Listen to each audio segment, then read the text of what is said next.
few times, but I don't think I have, and I'm kind of looking forward to that big, massive wave of stuff and love and things and, you know, all of that. So, it might happen. If it doesn't, you know, I won't kill myself, but it'll be nice if it does, and if it does, yeah. We can't wait. We're so excited for you. Well, you've done it, Jane. I pity the poor bloke, but I'm excited. OK, time.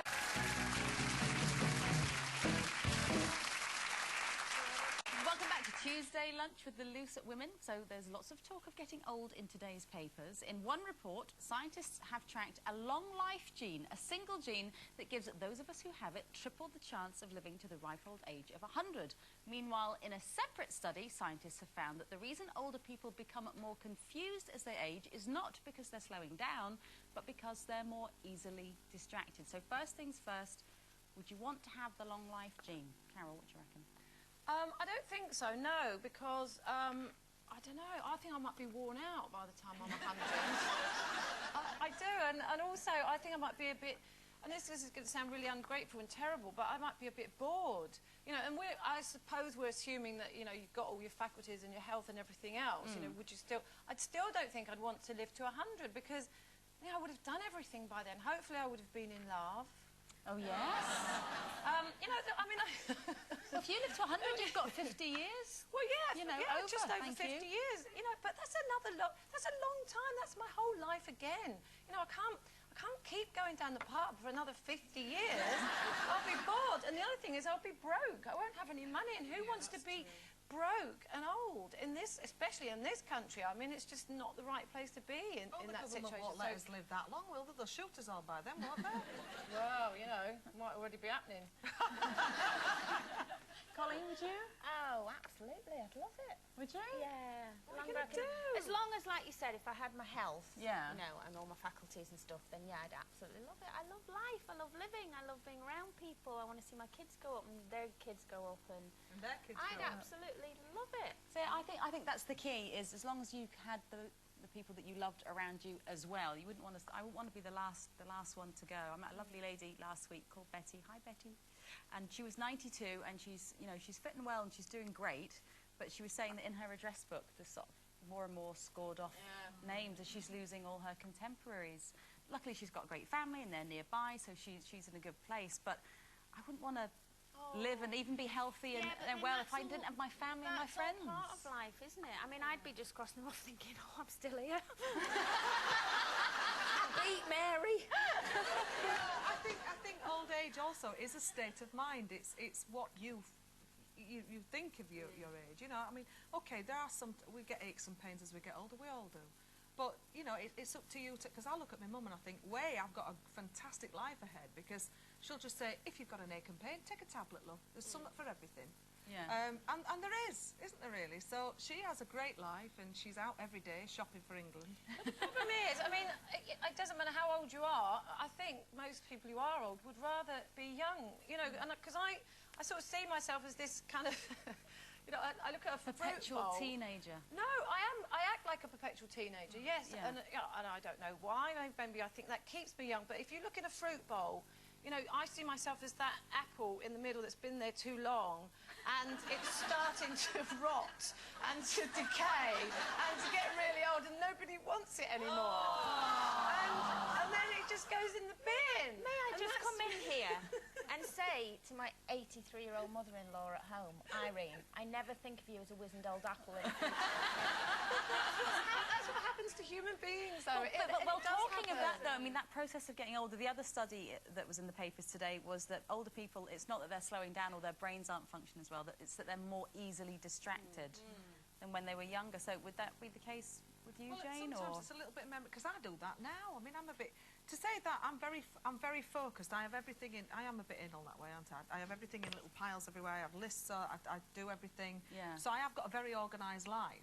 Whereas my mother will say, oh, flipping heck, where have I put my bag again?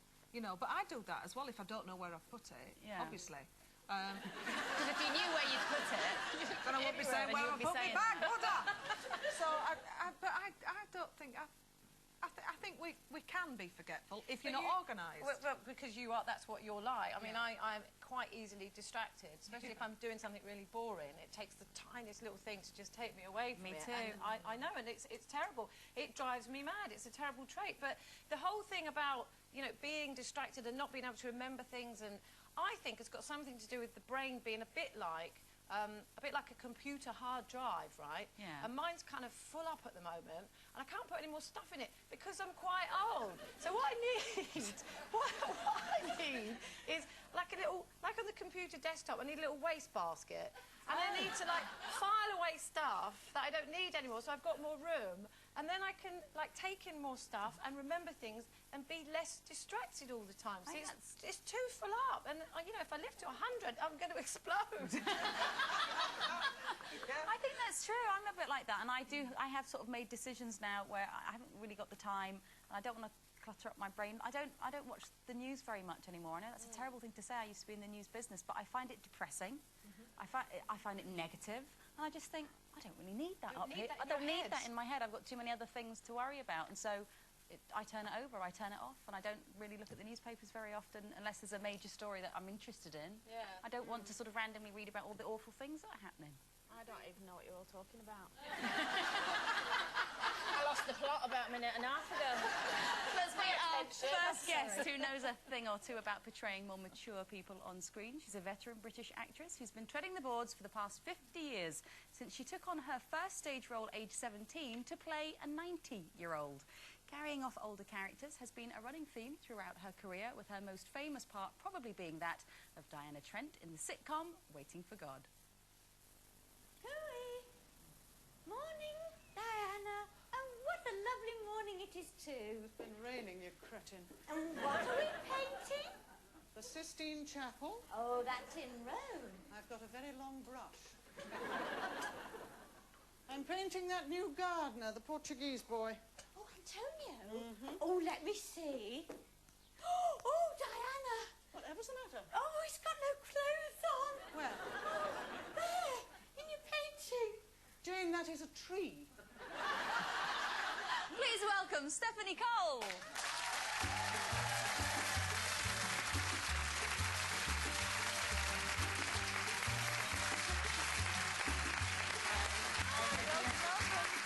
Hello, my dear. Another wizened old apple. It wasn't meant as an insult, though. It was like an analogy. No. How do you think of, what's your philosophy of the ageing process? Well, I think, you know, everybody always says it's a sort of gradual decline. Now, age has taught me it isn't a gradual decline. It's like being in a lift.